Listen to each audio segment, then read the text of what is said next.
الحمدللہ رب العالمین والعاقبۃ للمتقین والصلاۃ والسلام علی سید الانبیاء والمرسلین قال اللہ تعالی وتبارک فی القرآن المجید والفرقان الحمید بسم اللہ الرحمن الرحیم والعصر ان الانسان لفی خسر الا الذین آمنوا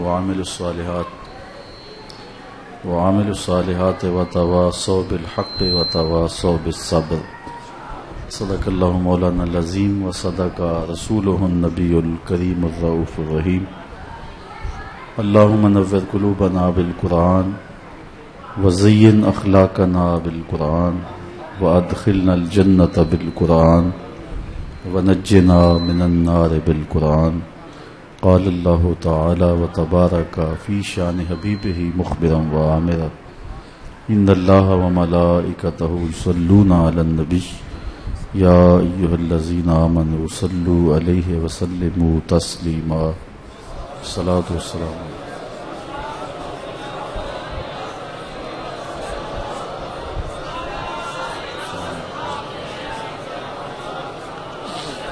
وعلی آلک واصحابک یا محبوب رب العالمین۔ تمام حمد و ثنا، تعریف و توصیف اللہ جل مجدہ الکریم کی ذات بابرکات کے لیے، رسول رحمت، شفیع معظم، نبی محتشم، اللہ کے پیارے، امت کے سہارے، رب کے محبوب، دانائے غیوب، مالک رقاب امم، فخر عرب و عجم، والی کون و مکان، سیاہ لا مکان، سید انس و جاں، سرور لالا رخاں، نیر تاباں، سر نشین مہوشاں، ماہ خوباں، شہنشاہ حسینہ، تتمہ دوراں، سر خیل زہرہ جمالاں، جلوہ صبح ازل، نور ذات لم یزل، باعث تکوین عالم، فخر آدم و بنی آدم، نیر بطحا، رازدار ما اوہا، شاہد ما طغا، صاحب علم نشرہ، معصوم آمنہ احمد مجتبیٰ، حضرت محمد مصطفیٰ صلی اللہ علیہ وسلم کے حضور ناز میں اپنی عقیدتوں، ارادتوں اور محبتوں کا خراج پیش کرنے کے بعد واجب الاحترام، ذوی الاحتشام، معزز، محترم، محتشم سامعین، السلام علیکم ورحمۃ اللہ وبرکاتہ۔ آپ کے یہاں درس قرآن کے لیے پہلی بار حاضری کا شرف نصیب ہو رہا ہے۔ اللہ تعالیٰ میری زبان پر کلمۃ الحق جاری فرمائے۔ مجھے حضرت مولانا مشتاق احمد صاحب رحمۃ اللہ تعالی علیہ نے یہاں ایک مرتبہ یہاں آنے کی دعوت کی تھی، لیکن میں وعدہ کرنا چاہ رہا تھا کہ وہ اس دنیا سے کوچ کر گئے۔ اللہ تعالیٰ کی بارگاہ میں دعا گو ہوں، اللہ ان کی روح کو شاد کام کرے اور ان کو قبر میں کروٹ کروٹ جنت کی بہاریں نصیب فرمائے۔ میرے مخاطبین میرے سے کسی ایسے خطاب کی اگر توقع لیے بیٹھے ہیں کہ جو بہت شعلہ نوا ہوگا تو انہیں مایوسی ہوگی۔ درس قرآن کا سادہ سا انداز ہے اور چند باتیں آپ کی توجہ ہوئی تو آپ تک پہنچانے کی کوشش ہوگی۔ یہ دعا ہے اللہ میری باتوں میں اثر کا شہد ڈال دے اور باتیں روحوں تک اتر جائیں۔ آپ کے سامنے سورۃ العصر کی تلاوت کی ہے، جو قرآن مجید کی مختصر ترین صورتوں میں سے ایک صورت ہے۔ آغاز قسم سے ہو رہا ہے اور قسم بھی عصر کی۔ قاری قرآن کو ایک نئی قسم کے روبرو کیا جا رہا ہے۔ امام رازی جیسے شخص نے عصر سے 4 مفاہیم مراد لیے ہیں۔ عصر سے مراد مطلق زمانہ ہے، اے الدہر، قسم ہے زمانے کی بے شک انسان خسارے میں ہے۔ چونکہ انسان کے خسارے کا بہت بڑا گواہ خود زمانہ ہے۔ اس نے کئیوں کے تخت و تاج پھٹتے ہوئے دیکھے ہیں، اور جن کا طوطی بولتا تھا پھر انہیں پیوند خاک ہوتے دیکھا ہے، جن کے نام کے تن تنے تھے اور جن کا ذکر کراں تا بکراں پھیلا ہوا تھا، پھر ان کے نشان بھی مٹتے دیکھے ہیں۔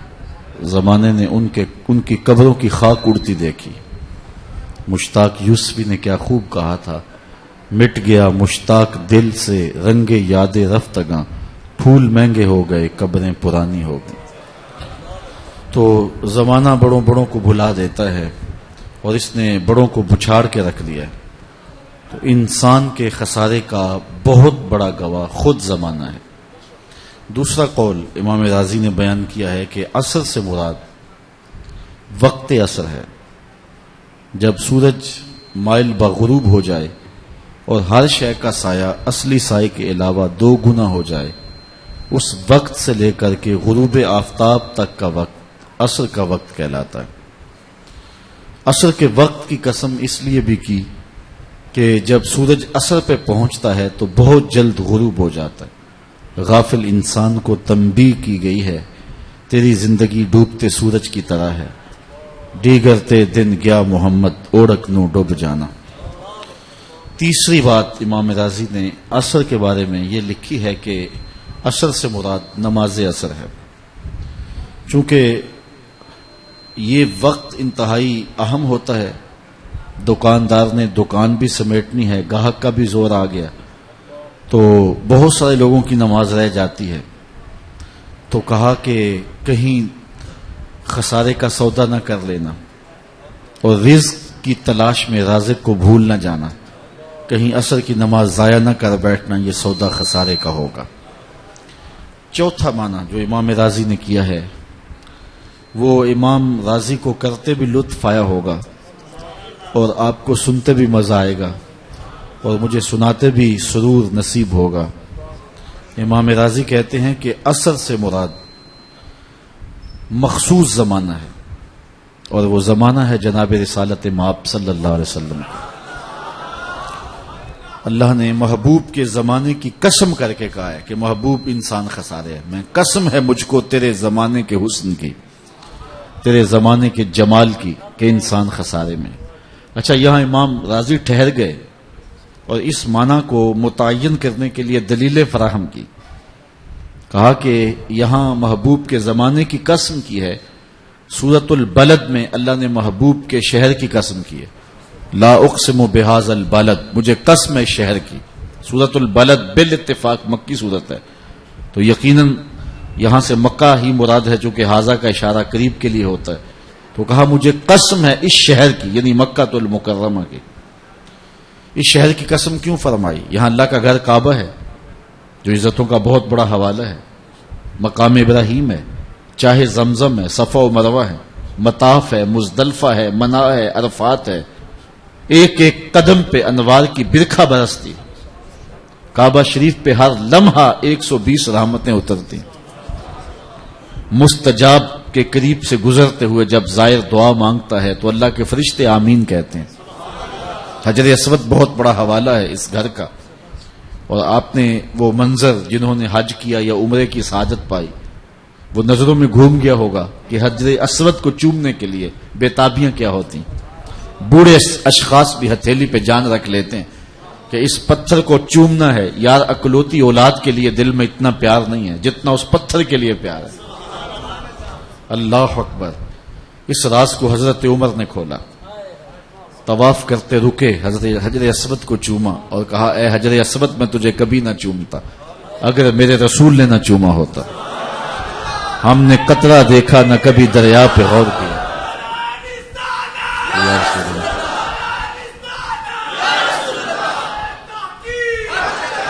ہم نے قطرہ دیکھا نہ کبھی دریا پہ غور کیا، بس جہاں تیری جھلک نظر آئی وہیں ڈوب گئے۔ اور پھر آپ جانتے ہیں جس کو موقع مل جاتا ہے حجر اسود کو چومنے کا، پھر وہ چومتے ہی چلا جاتا ہے، کبھی اوپر سے، کبھی نیچے سے، کبھی وسط حجر۔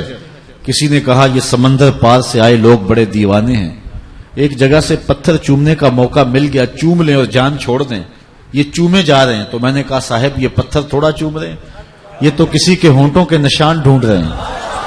ایک جگہ چومتے ہیں, خیال آتا ہے حضور نے ادھر سے نہ چوما ہو, وہاں سے چومتے ہیں, خیال پڑتا ہے حضور نے یہاں سے نہ چوما ہو. میں نے کہا پتھر نہیں چوم رہے, یہ تو کسی کے لبوں کا لمس تلاش کر رہے ہیں, یہ کسی کے ہونٹوں کے نشان ڈھونڈ رہے ہیں. تو یہ عزتوں کا حوالہ ہے.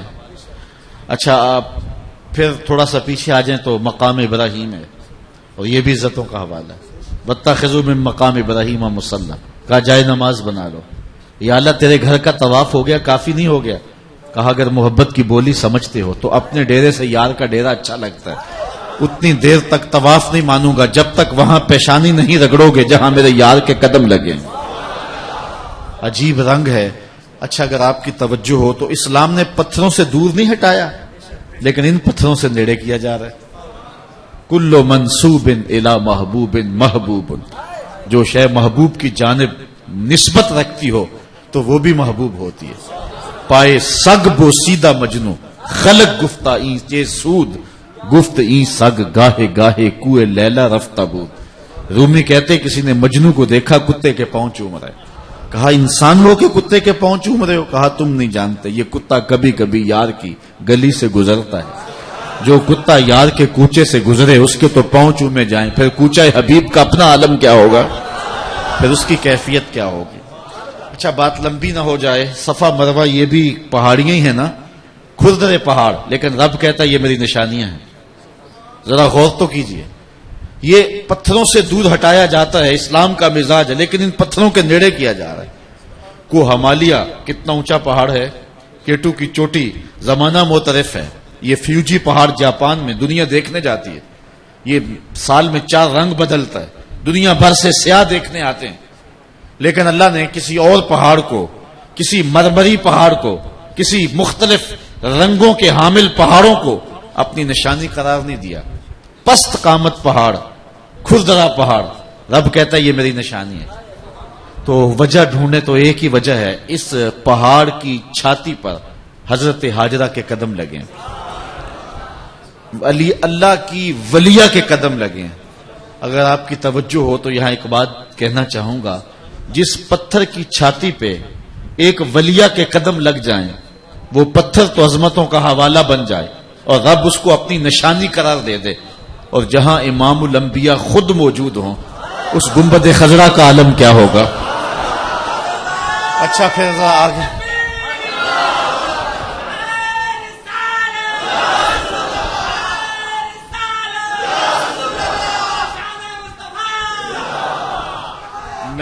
میں آپ کے نعروں کا قدردان ہوں اور میں نعروں کا مخالف بھی نہیں ہوں, لیکن میرا خیال ہے کہ اگر پونا گھنٹہ میں نے گفتگو کرنی ہے زیادہ سے زیادہ, چلو 2 منٹ اوپر ہو جائیں گے, اگر یہ نعروں کا ٹائم بھی میرے کھاتے میں ڈال دیں تو یہ 2-4 باتیں زیادہ کر سکوں گا. لیکن اگر آپ نعرہ لگائیں تو یہ بھی آپ کی مرضی ہے, میں آپ پر پابندی بھی نہیں لگا سکتا. لیکن مجھے صرف آپ کی توجہ درکار ہے. اثر کرے نہ کرے سن تو لے میری فریاد, نہیں ہے داد کا طالب یہ بندہ آزاد. تو بات کر رہا تھا کہ ہے پست قامت پہاڑ, لیکن رب نے اپنی نشانی قرار دیا اس لیے کہ اس کی بندی کے قدم لگ گئے. اچھا جہاں حضرت اسماعیل کی ماں کے قدم لگے اور لگ کے ہٹ گئے, عارضی نسبت ہے, مستقل نسبت نہیں ہے, وہ جگہ تو اللہ کی نشانی بن جائے, اور ابوا کی وہ پہاڑی جہاں سیدہ آمنہ دفن ہے وہ اللہ کی نشانی کیوں نہیں بن سکتی ہے. اچھا چاہے زمزم یہ بھی پتھر, اور کیا اعزاز ہے کہ اس کو کھڑے ہو کر کے اس پانی کو پیتے ہیں. یار اس پانی کا کلیہ کوئی اور ہے, اس کا کلیہ بھی وہی ہے جو عام پانیوں کا ہوتا ہے, لیکن اس کو عزت کیوں دی گئی؟ اس کا پروٹوکول یہ ہے, تکریم یہ ہے, اعزاز یہ ہے, اس کو کھڑے ہو کے پیتے. اور دنیا کوئی اپنے چہرے پہ مل رہا ہے, کوئی اپنے احرام پہ پھینک رہا ہے, کوئی اپنے سینے پہ مل رہا ہے, کوئی وہاں سے بھر کر کے اپنے اپنے علاقوں میں لے جا رہا ہے. گلی گلی رب نے چھڑک دیا اس پانی کو, تبرک سمجھا جاتا ہے, احترام سے پیا جاتا ہے, کھڑے ہو کے پیا جاتا ہے. اس پانی کو یہ عزت کیوں ملی؟ ایک ہی جواب ہے کہ اس پانی نے ایک پیغمبر کے قدم چومے ہیں. جس پانی نے ایک پیغمبر کے قدم چومے ہیں اس کا تو اعزاز ہے کہ اس کو کھڑے ہو کے پئیں. اور اگر امام پیغمبراں کے لیے کھڑے ہو کے مصطفیٰ جان رحمت پہ لاکھوں سلام پڑھنے لگ جائیں تو اس میں شرک کیسے ہو سکتا ہے؟ تو محبتوں کی بولی کتنی دل آویز ہے. تو یہ کعبہ ہے، عزتوں کا ظرف، مقام ابراہیم ہے، چاہے زمزم ہے، صفا و مروہ ہے، مزدلفہ ہے، منا ہے، عرفات ہے، رکن یمانی ہے، رکن اسود ہے، رکن شامی ہے، رکن عراقی ہے، سقف بیت اللہ ہے، میزاب رحمت ہے، ملتزم ہے، باب کعبہ ہے. ایک ایک جگہ اور ایک ایک گوشہ، مطاف، ملتزم، سب انوار کی برکھا اور کرم کی جو ہے وہ برکھا کے برسنے کے جو ہے وہ محبت ہیں. اللہ تعالیٰ نے شہر کی قسم کیوں کی؟ انسان کا ذہن گھومتا ہے اور عزتوں کے نشانات کو دیکھتا ہے، لیکن میرے رب نے کیا صاف واضح دو ٹوک ارشاد فرمایا کہ عزتوں کے سارے حوالے اپنی جگہ پہ، لیکن محبوب اس شہر کی قسم اس لیے کر رہا ہوں وَأَنْتَ حِلٌّ بِهَذَا الْبَلَدِ کہ اس شہر کی گلیوں نے تیرے قدم چومے ہیں، اس شہر کی ہواؤں نے تیرے سانسوں کی مہک سونگھی ہے. اس لیے مجھے شہر کی قسم کہ یہاں تم جو رہتے ہو تمہارا خرام ناز ہے شہر کی گلیوں میں، اس لیے مجھے یہ شہر پیارا لگتا ہے اور میں شہر کی قسم کرتا ہوں. وَأَنْتَ حِلٌّ بِهَذَا الْبَلَدِ مجھے قسم اس لیے کہ محبوب یہاں آپ جو رہتے ہیں. اچھا، یہاں آپ کی اگر توجہ ہو تو علماء کے مابین اختلاف ہے کہ مکہ المکرمہ افضل ہے یا مدینہ الرسول افضل ہے. یہ ایک علمی اختلاف ہے. اگر کوئی مکہ شریف کو افضل مانتا ہے تو مدینہ شریف کی عظمت کا منکر نہ سمجھا جائے، اور اگر کوئی مدینہ شریف کو افضل مانتا ہے تو مکہ شریف کی عظمت کا منکر نہیں ہے. علماء کے اپنے اپنے مشرب ہیں کہ مکہ شریف افضل ہے یا مدینہ الرسول افضل ہے. بعض نے کہا مکہ شریف افضل، دلائل دیے، بڑا وزن ہے دلائل میں. بعض نے کہا مدینہ النبی افضل، دلائل دیے، بڑا زور ہے دلائل میں. لیکن شیخ عبد الحق محدث دہلوی علیہ رحمہ نے ایک تیسری بات کہی اور اسی آیت سے زور لیا، روشنی یہاں سے لی، دلیل اس آیت کو بنایا. وَأَنْتَ حِلٌّ بِهَذَا الْبَلَدِ رب کہتا ہے قسم اس شہر کی اس لیے کہ تم رہتے ہو. تو شیخ نے تیسرا مسلک بیان کیا. بعض نے کہا مکہ افضل، بعض نے کہا مدینہ افضل. شیخ کہتے ہیں جب حضور مکے میں تھے تو مکہ افضل تھا، جب مدینے آ گئے تو مدینہ افضل ہو گیا. جدھر جدھر سے گزرتے گئے مجد و شرف بھی پیچھے پیچھے رہا. چند لمحوں کے لیے ٹھہرے تھے تم جس پیڑ کے نیچے، چند لمحوں کے لیے ٹھہرے تھے تم جس پیڑ کے نیچے، سنا ہے آج تک اس پیڑ کا سایہ مہکتا ہے. مکے میں ہے تو مکہ افضل، مدینے میں ہے تو اچھا. ظہوری کا سٹائل بھی دیکھیے، مکے کی ہواؤں میں، طیبہ کی فضاؤں میں ہم نے تو جدھر دیکھا سرکار نظر آئی. ادھر بھی حضور کے جلوے پھیلے ہیں، ادھر بھی حضور کی جو ہے وہ کرشمے اور حضور علیہ السلام کی تجلیات برستی نظر آتی ہیں. تو کہا قسم ہے محبوب مجھے شہر کی اس لیے کہ یہاں تم رہتے ہو. تو اللہ نے شہر مکہ کی قسم فرمائی. تو حضرت امام رازی نے اس آیت کو دلیل بنایا کہ سورۃ البلد میں اللہ نے محبوب کے مکان کی قسم کی ہے، تو کہا سورۃ العصر میں محبوب کے زمان کی قسم کی ہے. تو ترتیب کلام پھر یوں ہوگی، تیرے مکان کی بھی قسم، تیرے زمان کی بھی قسم، تیرے کوچہ و بازار کی بھی قسم، تیرے لیل و نہار کی بھی قسم. قسم محبوب تیرے زمانہ ہنسی کی، بے شک انسان خسارے میں ہے. اچھا، محبوب کے زمانے کی قسم کی، کیونکہ بہتر زمانہ حضور کا ہے نا، منسوب جو حضور سے ہو گیا. ایک شخص بغداد میں روٹیاں بیچتا تھا، جو تازہ روٹی 1 روپے کی، جو باسی روٹی 2 روپے کی. کسی نے روک لیا، یہ تیرا عجیب ریٹ ہے، باسی روٹی تو 8 آنے کی ہونی چاہیے، تو الٹا اس کو 2 میں بیچ رہا ہے. کہا نہیں خریدتے نہ خریدو، میرا تو ریٹ یہی رہے گا. کئی سودا بیچنے والے بھی تو اپنے مزاج کے ہوتے ہیں نا. اس نے کہا باسی روٹی 1 روپے کی، تازہ روٹی 1 روپے کی، باسی روٹی 2 روپے کی. کہا یار وجہ بھی تو بتا، یہ باسی روٹی سستی ہونی چاہیے، پوری دنیا کا یہی فلسفہ ہے، لیکن تو اس کو مہنگے داموں بیچ رہا ہے. اس نے کہا سنو پھر، یہ جو باسی روٹی ہے یہ تازہ روٹی کی نسبت 1 دن حضور کے زمانے سے قریب ہے، اس قربت کی وجہ سے اس کی قیمت بڑھ گئی ہے. تو کہا قسم محبوب تیرے زمانے کی، قسم محبوب تیرے زمانے کی. تو محبوب کے زمانے کی قسم کی. خود فرمایا حضور نے خیر القرون قرنی، بہتر زمانہ میرا زمانہ ہے، پھر جو اس سے جڑا ہوا ہے، پھر جو اس سے جڑا ہوا ہے. تو بہتر زمانہ حضور کا زمانہ ہے. تو کہا قسم محبوب تیرے زمانہ ہنسی کی. اللہ اکبر. ان الانسان لفی خسر، بے شک انسان خسارے میں ہے. اب اللہ تعالی محبوب کے زمانے کی قسم کر کے کہہ رہا ہے کہ محبوب قسم تیرے زمانے کی، انسان خسارے میں ہے. اللہ اکبر. اب خسارہ کیا ہے؟ حضرت مولا کائنات سیدنا علی المرتضی رضی اللہ تعالیٰ عنہ کا ایک قول ہے، خسارہ یہ ہے کہ انسان اپنی سانسوں کے ذریعے اپنی زندگی توڑ رہا ہے، یہ اس کا خسارہ ہے۔ وہ سمجھتا ہے میں بڑا ہو رہا ہوں، لیکن حقیقت میں وہ چھوٹا ہو رہا ہے، موت کے قریب ہو رہا ہے۔ یہ سانسیں موت کی طرف اٹھنے والے قدم ہیں۔ کبھی آپ اشارے پہ رکے ہوں تو جہاں نمبرنگ ہوتی ہے تو گنتی وہاں الٹی چلتی ہے، 60 سے نیچے آ رہی ہے، 30 سے نیچے آ رہی ہے، 120 سے نیچے آ رہی ہے۔ تو جب گنتی الٹی چلے تو بہت جلد کام زیرو پہ آ جاتا ہے۔ یہ سالوں کی زندگی، یہ مہینوں کی زندگی، یہ دنوں کی زندگی، یہ سانسوں کی زندگی الٹی چل رہی اور ہم زیرو کی طرف بڑھ رہے ہیں، اور اسی نقطے کا نام موت ہے۔ ہم بڑے نہیں ہو رہے، ہم چھوٹے ہو رہے ہیں، سانسوں کے ذریعے زندگی توڑ رہے ہیں، خسارہ کر رہے ہیں۔ ایک بزرگ تھے، وہ کہتے مجھے سمجھ نہیں آتی تھی کہ انسان خسارے میں کیسے ہے۔ میں سمرقند کے بازار سے گزر رہا تھا، ایک آدمی پھٹے پہ رکھ کے برف بیچ رہا تھا اور ساتھ آواز لگا رہا تھا۔ آج کل تو یہ پاپڑ بیچنے والے بھی کوئی آواز لگاتے ہیں، اس زمانے میں وہ پھٹے پہ برف رکھ کے سمرقند کے بازار میں برف بیچتا تھا اور ساتھ آواز لگاتا تھا۔ آواز کیا تھی؟ ارحمو ارحمو من یذوب راس مالہ، او گزرنے والوں میرے پہ ترس کھاؤ، مجھ سے برف خریدتے جاؤ، میں ایک ایسا تاجر ہوں جس کا راس المال پگھلتا جا رہا ہے۔ آپ کپڑا بیچتے ہیں، آج گاہک نہیں آیا، کل 2 آنے مہنگا بھی بک سکتا ہے۔ آپ پیٹرول بیچتے ہیں، آج گاہک نہیں آیا، ہو سکتا ہے کہ ریٹ اوپر چلا جائے، تو آپ لاکھوں میں فائدے میں چلے جائیں، سودا گھر پڑا ہوا اور آپ فائدے میں چلے گئے۔ تو جو سودے بیچے جاتے ہیں، آج نہیں بکا تو کوئی بات نہیں، کل فروخت کر لیں گے، 2 آنے زیادہ لے لیں گے۔ لیکن برف ایک ایسا سودا ہے، آج نہیں بکا تو کل برف ہی نہیں ہوگی۔ بیچنا کیا ہے؟ جو مال ہے وہ ہی نہیں بچے گا، سلا ہی نہیں موجود ہوگا۔ تو وہ کہہ رہا تھا، دہائی دے رہا تھا، او بازار سے گزرنے والوں میرے پہ ترس کھاؤ، تھوڑی تھوڑی برف لیتے جاؤ، چونکہ میں ایک ایسا تاجر ہوں جس کا راس المال پگھلتا جا رہا ہے۔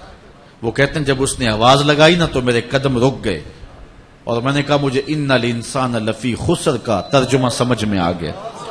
میں نے کہا صاحب میرا بھی حال تیرے والا ہی ہے، جس طرح تیری برف قطرہ قطرہ پگھل رہی ہے، میری زندگی سانس سانس پگھل رہی ہے۔ اگر تو آج برف بیچ لے، 4 آنے مل جائیں گے اس کے بدلے، اور میں اگر سانسوں کے بدلے درود پڑھ لوں، سانسوں کے بدلے سلام پڑھ لوں، سانسوں کے بدلے سجدے کر لوں، تو یہ سانس کام آ جائیں گے، ورنہ میری سانسیں ٹوٹ رہی ہیں اور میں لمحہ لمحہ موت کے قریب ہو رہا ہوں۔ خسارے کا ایک تیسرا پہلو بھی دیکھیے، وہ یہ کہ اللہ نے ایک شے کو ایک حسن دیا ہے، دوسری شے کو جو ہے اس کو دوسرا حسن نہیں دیا۔ مثال کے طور پہ یہ پھول ہیں جو آپ پھینک رہے تھے، کتنی لطافت ہے، کتنا رنگ ہے، خوشبو کتنی ہے۔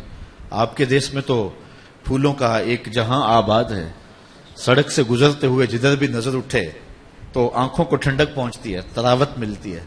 میں ساہیوال ہر 3 ماہ کے بعد جاتا ہوں، تو یہاں سے گزرتا ہوں تو میں چاہے 2 منٹ کے لیے ٹھہرتا ضرور ہوں، چونکہ وہ پھولوں کی بہار اور موسم اور رت اگر ہو ایسی تو پھر لطف اور زیادہ دوبالا ہو جاتا ہے۔ تو پھولوں میں خوشبو بھی ہے، پھولوں میں لطافت بھی ہے، پھولوں میں رنگت بھی ہے، اور انسان کے دل کو پھول کھینچتے بھی ہیں، لیکن ان میں روشنی نہیں ہے، اندھیرے میں رکھ کے چراغاں نہیں کیا جا سکتا۔ تو یہ ایک حسن رکھتے ہیں، دوسرے حسن سے محروم ہے۔ ستاروں میں روشنی ہے لیکن خوشبو نہیں ہے۔ اسی طرح کوئل کہتی ہے میری آواز میں جادو ہے لیکن رنگ میرا کالا ہے۔ شیر کہتا ہے میرے پنجوں میں زور ہے لیکن میں اڑنا نہیں جانتا۔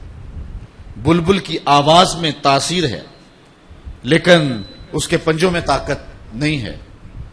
انسانوں کو آپ دیکھ سکتے ہیں کہ بچہ کہتا ہے میرے پاس بچپنے کا حسن تو ہے لیکن جوانی کا بانکپن نہیں ہے۔ تو ایک جوان سے پوچھئے، وہ کہتا ہے جوانی کا زور تو ہے لیکن بڑھاپے کے تجربے نہیں ہیں۔ ایک بوڑھے سے پوچھئے، وہ کہتا ہے بڑھاپے کے تجربے تو ہیں لیکن اب بچپنے کی معصومیت نہیں رہی، وہ اپنی خوشی سے آنا، وہ اپنی خوشی سے جانا۔ اقبال کہتا ہے جنبش زنجیر در سے لطف آتا تھا مجھے۔ کوئی کنڈا بھی ہلا کے چلا جاتا تو بچہ اس سے بھی لطف کشید کر لیتا ہے۔ آج تو نغمے بھی نہیں نہ بہلاتے، اپنے جل جانے کا بھی احساس نہیں تھا، جلتے ہوئے شعلوں کو چھیڑا کرتے تھے۔ اب تو ایک آنسو بھی باعث رسوائی ہے، بچپن میں جی بھر کے رویا کرتے تھے۔ کیسا زمانہ تھا، وہ کاغذ کی کشتی، وہ بارش کا پانی۔ وہ کبھی پاؤں کے اوپر ریت کا گھروندا بنانا، پھر ہولے سے پاؤں کھینچ لینا، اور پھر وہ گھروندا بچ جائے تو آج محل بنا کر کوٹھیاں بنا کر بھی اتنا سکون نہیں ملتا جو اس گھروندے سے روز ملتا تھا۔ کیسا زمانہ تھا۔ وہ کہتے ہیں کہ وہ کاغذ کے جہاز بنانے اور اڑا دینے، تو ایک شاعر کہتا کبھی ہمارے بھی جہاز چلا کرتے تھے۔ وہ کیسا زمانہ تھا، وہ بچپن کا کیسا حسن تھا، وہ کیسا جمال تھا۔ تو کہا بڑھاپے کے تجربے تو قطار اندر قطار ہیں، لیکن کیا کروں بچپنے کی معصومیت نہیں ہے، لہذا میں خسارے میں۔ ایک عالم سے پوچھیں، وہ کہتا علم کا جمال تو ہے لیکن سحری کی سسکیاں نہیں۔ ایک شخص زندہ دار سے پوچھیں، وہ کہتا ہے سحری کی آنسو تو ہیں لیکن علم کا بانکپن نہیں ہے۔ ہر شخص کسی نہ کسی خسارے میں ہے۔ مور کہتا ہے میرے پروں میں تو جمال ہے لیکن میرے پاؤں بدصورت ہے۔ اللہ اکبر۔ تو ہر شے کسی نہ کسی خسارے میں ہے، ہر شے کو کوئی نہ کوئی خسارہ لاحق ہے، کسی نہ کسی کمی کا اسے احساس ہے۔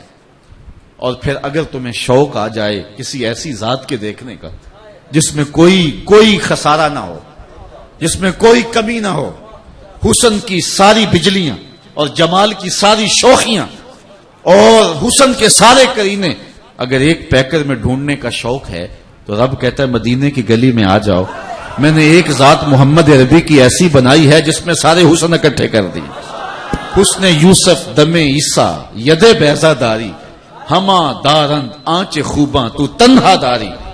تم نے پھوٹتے جھرنوں کا حسن دیکھا ہوگا، تم نے بہتی ندیوں کا جمال ملاحظہ کیا ہوگا۔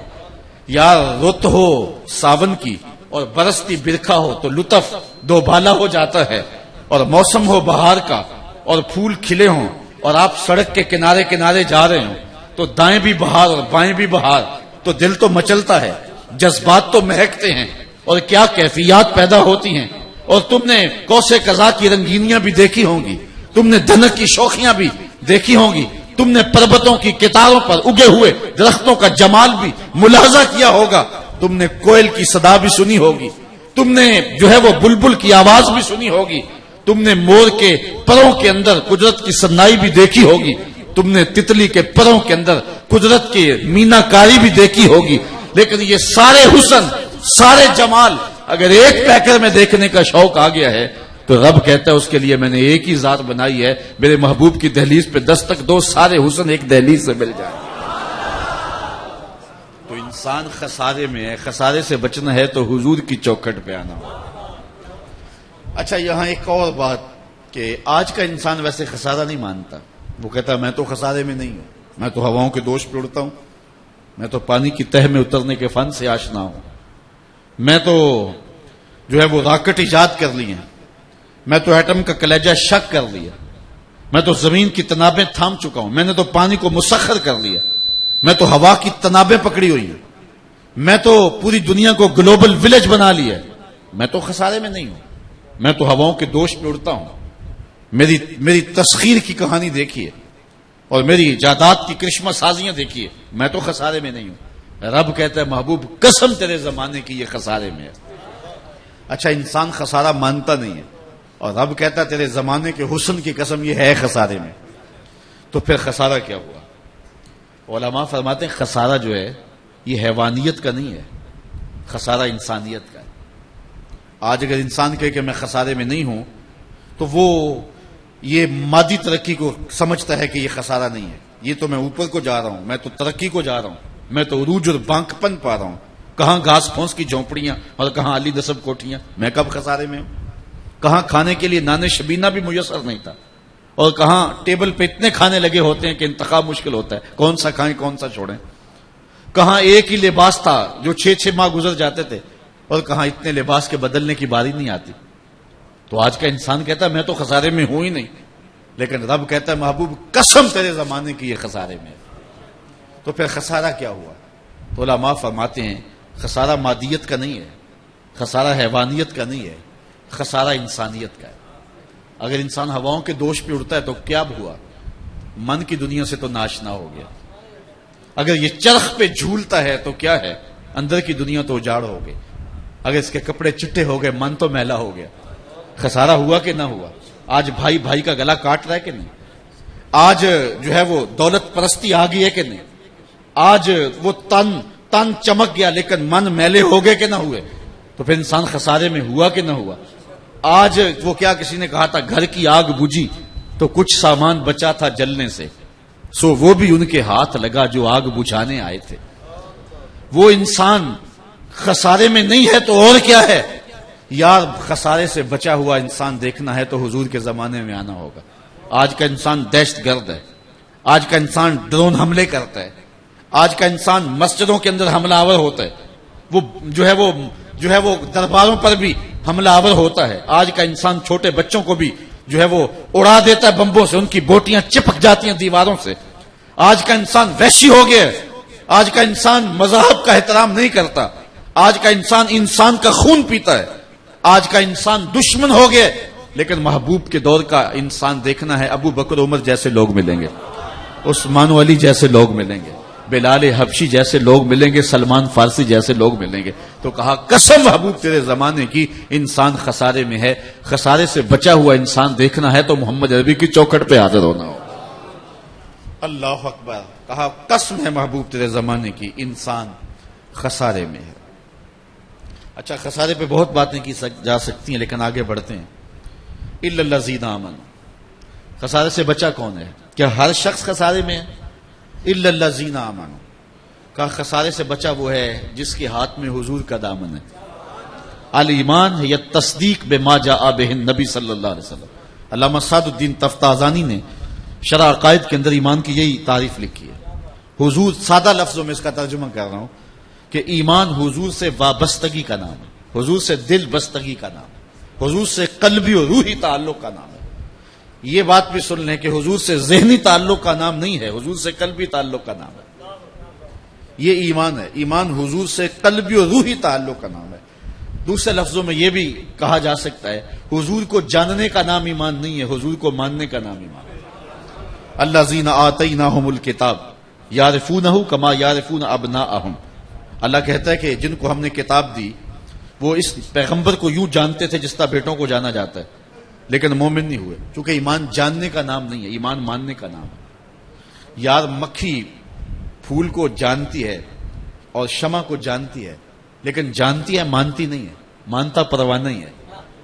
یار چڑیا بھی پھول کو جانتی ہے لیکن بلبل جانتی نہیں مانتی ہے۔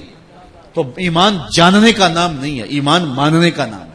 اور یہاں جو جاننے کی بات کر رہا ہوں یہ معرفت جو ہے وہ ادراک کے معنی میں نہیں ہے۔ جہاں تک اس معنی میں حضور کو جاننے کا تعلق ہے، کوئی جان ہی نہیں سکتا۔ کوئی تو کوئی رہا، سب سے زیادہ قربت تو حضرت ابو بکر صدیق کی ہے نا، اور ان سے بھی کہہ دیا اے ابو بکر میری حقیقت کو میرے رب کے علاوہ کوئی بھی نہیں جانتا۔ لی مع اللہ وقت لا یزعنی فیہ نبی مرسل ولا ملک مقرب، کوئی کیا میرا اور میرے رب کا معاملہ ہے ایسا ہے درمیان میں کوئی فرشتہ بھی نہیں آ سکتا، کوئی پیغمبر اور کوئی مرسل بھی نہیں آ سکتا۔ کیا کوئی جان سکتا ہے حضور کی رفت کو؟ یہ تو پاگل ہو گیا مولوی کہ مسجد میں ترازو گاڑ کے بیٹھ گیا اور اس کو تول رہا ہے جس کو تولا نہیں جا سکتا، اس کو ناپ رہا ہے جس کو ناپا نہیں جا سکتا۔ ڈٹھے ورق قرآن دے پھول سارے، تیری شان جیا نہیں کوئی ہور ڈٹھا، تیری شان دا کرے مقابلہ جڑا انہوں عاشقاں اصلی چور ڈٹھا۔ کوئی نور آکھے کوئی بشر آکھے، پیندا رات دینے ایہو شور ڈٹھا، اللہ والیاں گل مکا دیتی تساں ہور ڈٹھا اساں ہور ڈٹھا۔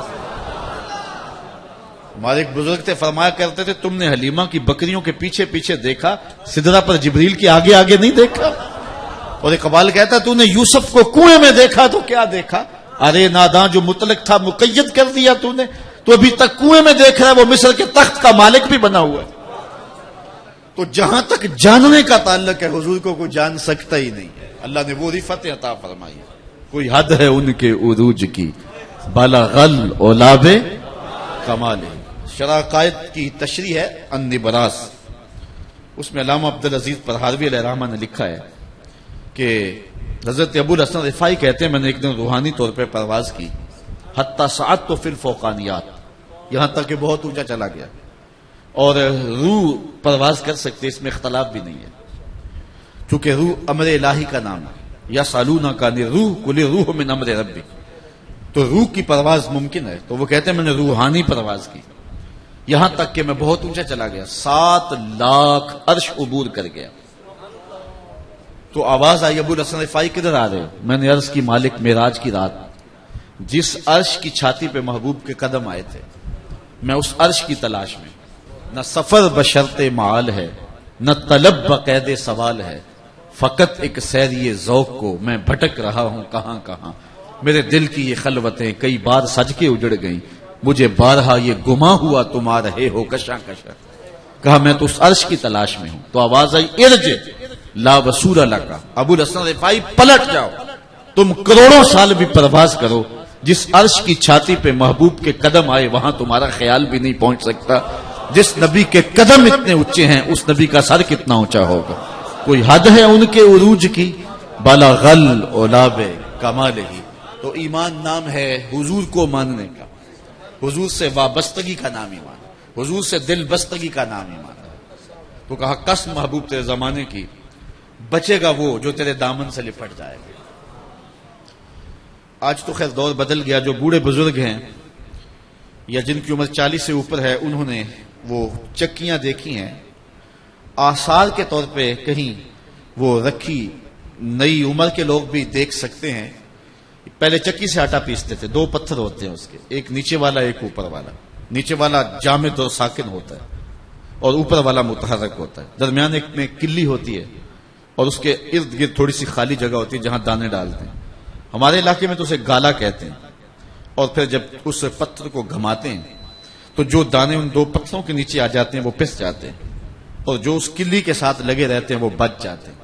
اللہ کہتے ہیں محبوب قسم تیرے زمانے کی انسان خسارے میں ہے، بچے گا وہی جو تیرے دامن سے لپٹ کے رہے گا، جو تیرے دامن سے لگا رہے گا وہ بچ جائے گا، جو تیرے سے ہٹے گا وہ پس جائے گا۔ اگر چاہتے ہو کہ بچنا ہے تو مصطفیٰ کے دامن کو نہیں چھوڑنا ہے۔ الا الذین آمنوا کا یہی مفہوم ہے۔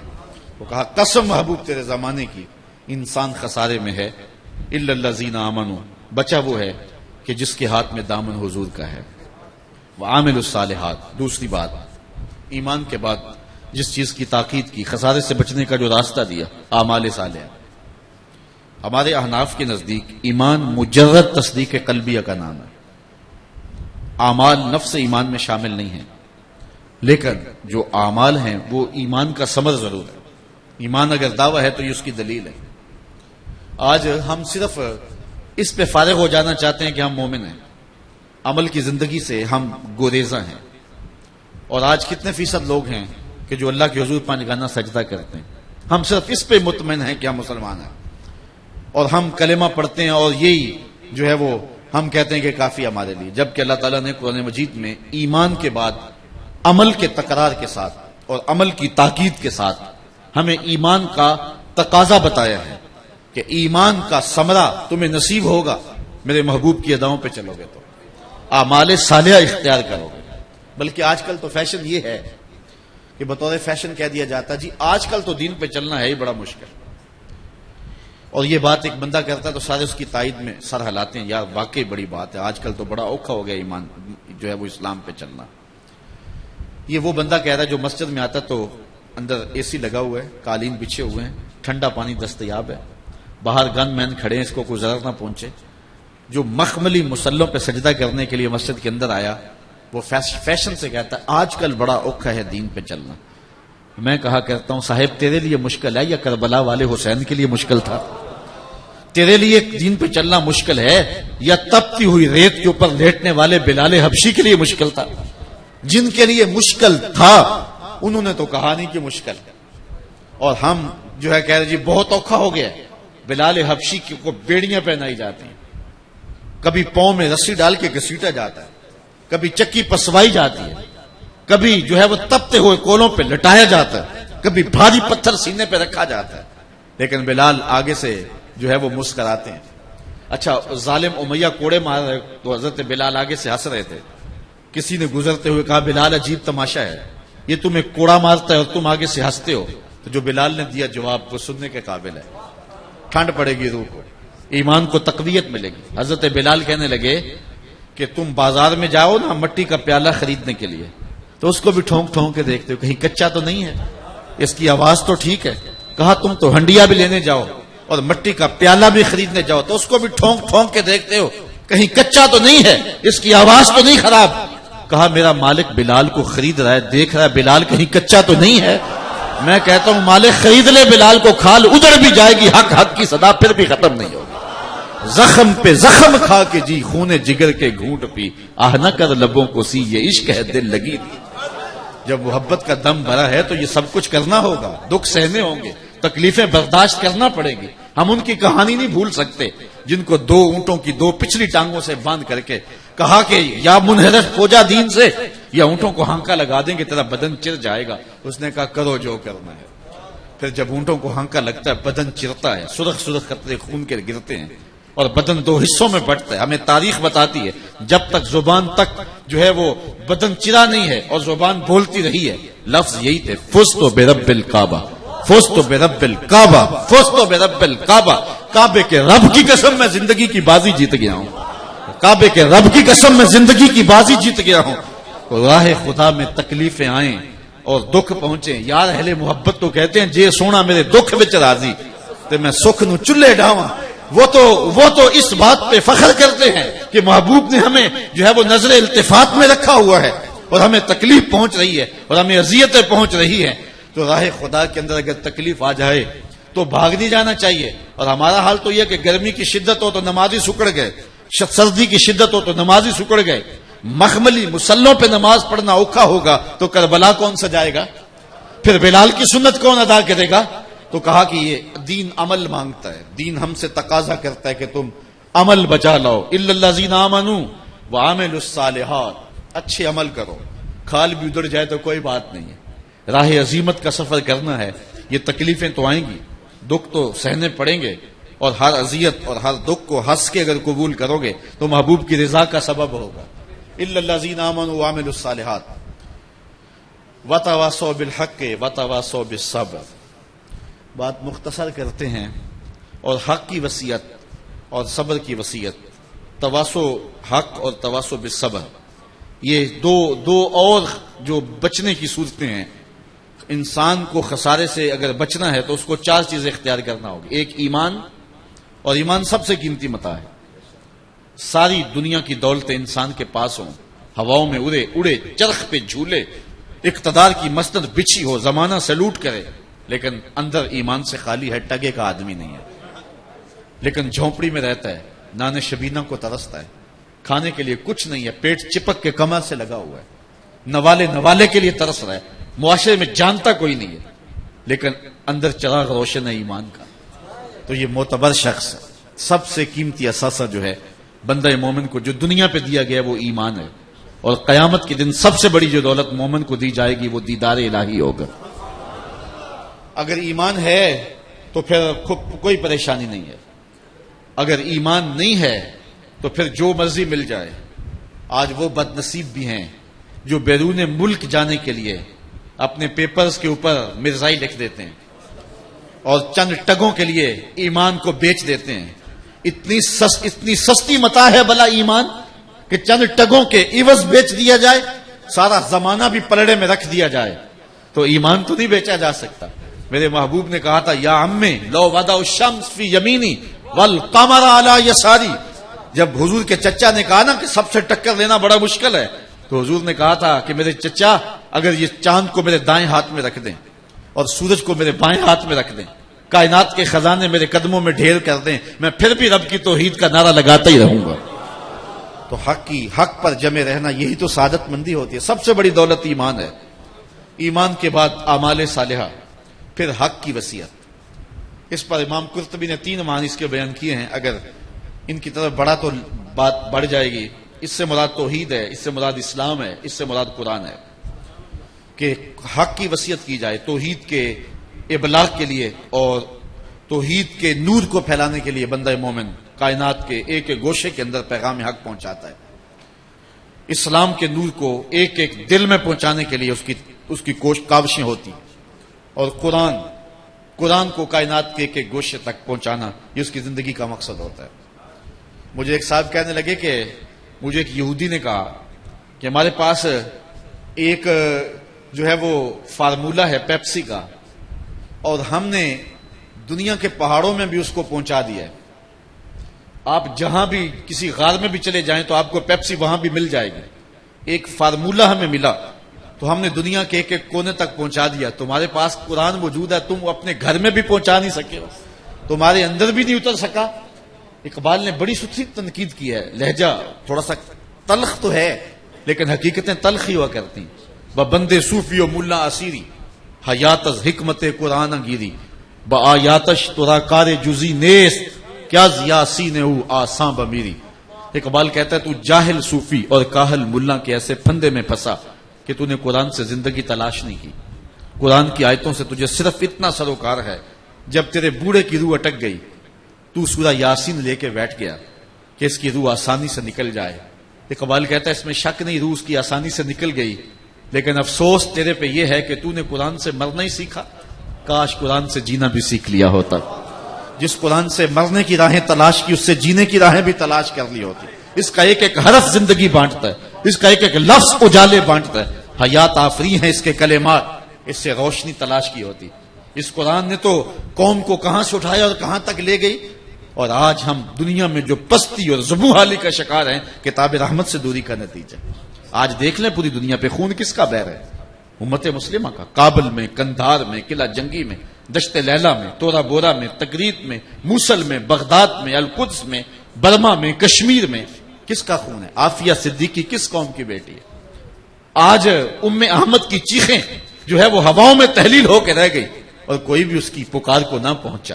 یہ کس قوم کی بیٹی تھی؟ شتیلا اور صابرہ کے کیمپوں کے اندر کون بند ہے؟ گوانٹا ناموبے کے جیل خانوں کی سلاخوں کے پیچھے کون ہے؟ ایک وہ زمانہ بھی تھا کہ ایک بیٹی نے پکارا دیبل کے ساحل پہ تو محمد بن قاسم کہاں سے چلا۔ آج کتنی بیٹیاں غیروں کے نرغے میں سسک رہی ہیں، کوئی ان کی پکار کو پہنچنے والا نہیں۔ کوئی آکھے وارث شاہ نو اج قبراں وچوں بول، اج کتاب عشق دا کوئی اگلا ورقہ پھول، ایک روئی سی تی پنجاب دی تو لکھ لکھ مارے وین، اج لکھاں تیاں دیس دیاں وارث شاہ تینوں کہن۔ آج گلی گلی داستان وہی ہے۔ امت مسلمہ جس زخموں سے چور ہے، برک گرتی ہے تو بیچارے مسلمان کے آشیانے میں۔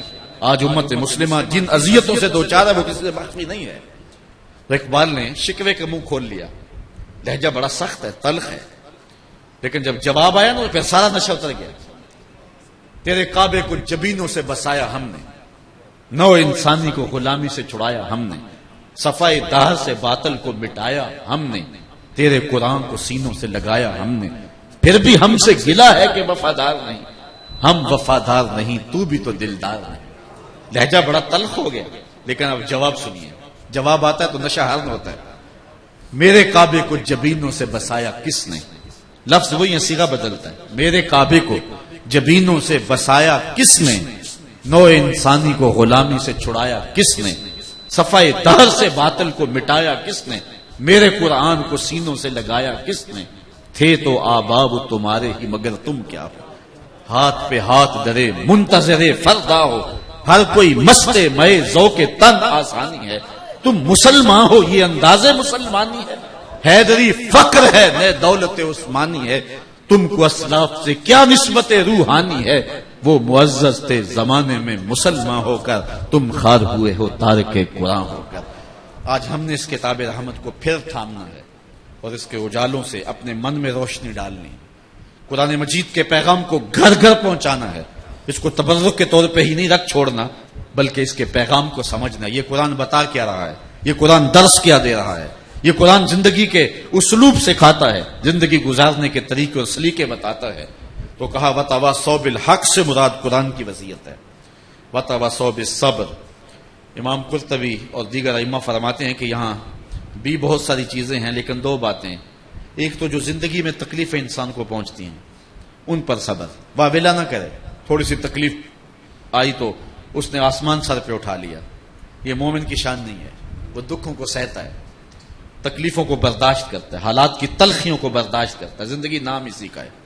اقبال کہتا ہے شباب اپنے لہو کی آگ میں جلنے کا نام، زندگی کہتی اسی کو، یہ زندگی اس کشاکش کا نام ہے۔ سورۃ البلد اٹھائی، اللہ تعالیٰ نے ارشاد فرماتا ہے 3 قسمیں کر کے، لقد خلقنا الانسان فی کبد، ہم نے انسان کو مشقتوں میں رہتا ہوا پیدا کیا۔ یہ فارمی چوزا نہیں ہے کہ تھوڑی سی ہوا بھی آئے تو گر جائے، نہیں، یہ مضبوط اعصاب کا مالک ہے۔ آدم علیہ السلام کو جب پیدا کیا گیا تو ان کا خمیر جب بنایا گیا تو 39 دن تک ان کے خمیر پر غموں کی بارش ہوئی، ایک دن خوشیوں کی بارش ہوئی۔ زندگی میں خوشیاں اور غم اسی تناسب سے ہیں۔ اگر یہ حقیقت انسان سمجھ لے تو پھر دکھوں سے گھبراتا نہیں، بلکہ دکھوں سے بھی ایک لطف کشید کرتا ہے. میاں صاحب کا لہجہ دیکھیے, دکھ ہمیشہ تے سکھ کدائیں تے دکھاں تو سکھ وارے, دکھ قبول محمد بخشا راضی رہن پیارے. پھر وہ دکھ بھی سامان راحت بن جاتے ہیں نا, وہ بھی سامان, وہ تسکین کا سامان بن جاتے ہیں. اگر اس حقیقت سے آشنا ہو جائے پھر صبر کا دامن نہیں چھوٹتا کہ انسان جو ہے وہ فارمی چوزا نہیں ہے, وہ حالات کے جبر سے تلخیوں سے ٹکراتا ہوا پیدا ہوا ہے. کیا میں نے اس خاک داں سے کنارہ جہاں رزق کا نام ہے آب و دانا, پلٹنا جھپٹنا جھپٹ کر پلٹنا لہو گرم رکھنے کا ہے ایک بہانہ. پرندوں کی دنیا کا درویش ہوں میں کہ شاہی بناتا نہیں آشیانہ. زندگی کشاکش سے ٹکرانے کا نام ہے. تو یہ صبر کا ایک مفہوم تو یہ ہے. اچھا, صبر کا دوسرا مفہوم وہی جو میں نے عرض کر دیا کہ دین کے راہ کے اندر کوئی تکلیف آئے, کوئی کانٹا چبھے, کوئی اذیت پہنچے, تو اس وقت شکوے کی زبان نہ کھولے. اس وقت کہے مالک میرا انتخاب کیا اس امتحان کے لیے, مجھے کامیابی بخش رہے. تو مت کہے کہ یہ میں ہی رکھا گیا تھا اس امتحان کے لیے. تو راہ دین کے اندر جب کسی کو کوئی تکلیف پہنچے, اگر وہ شکوے کی زبان کھولے گا تو اجر ضائع کر بیٹھ جائے گا. آج بھی راہ دین پہ چلتے ہوئے مشکلیں آج بھی جو ہے وہ ہمارا دامن پکڑتی ہیں. سچی راہوں کے مسافر بنو گے تو اذیتیں سامنا کریں گے, حالات کی تلخیاں برداشت کرنا پڑیں گی. نیزے اور انیاں اور تلواریں اور تانے اور تشنی سب کچھ برداشت کرنا پڑے گا. لیکن اگر شکوے کی زبان کھل گئی تو پھر عمل برباد ہو گیا.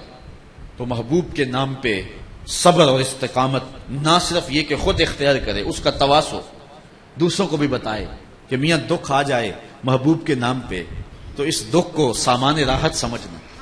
حضرت شیخ مجدد الفسانی جب گوالیار کے قلعے میں گئے تو بیٹوں کو خط لکھا. اس خط کے اندر آپ نے تاکید کی کہ کہیں یہ گمان بھی نہ کرنا کہ میرے لیے یہ کوئی معاملہ ہے, میں اس کو سامان راحت سمجھتا ہوں کہ یہ سب کچھ دین کے راستے پہ میرے نصیب ہوا ہے.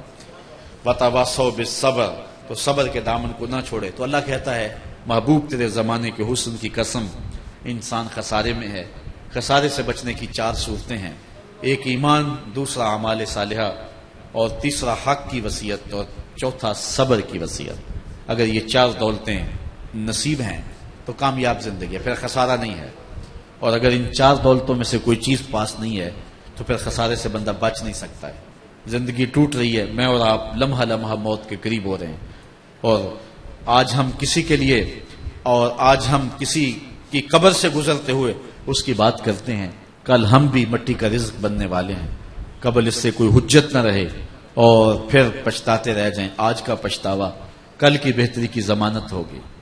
اور آج وہ کیا کسی نے کہا تھا, وقت پر کافی ہے قطرہ بھی آب خوش ہنگام کا, جل گیا جب کھیت برسمی تو پھر کس کام کا.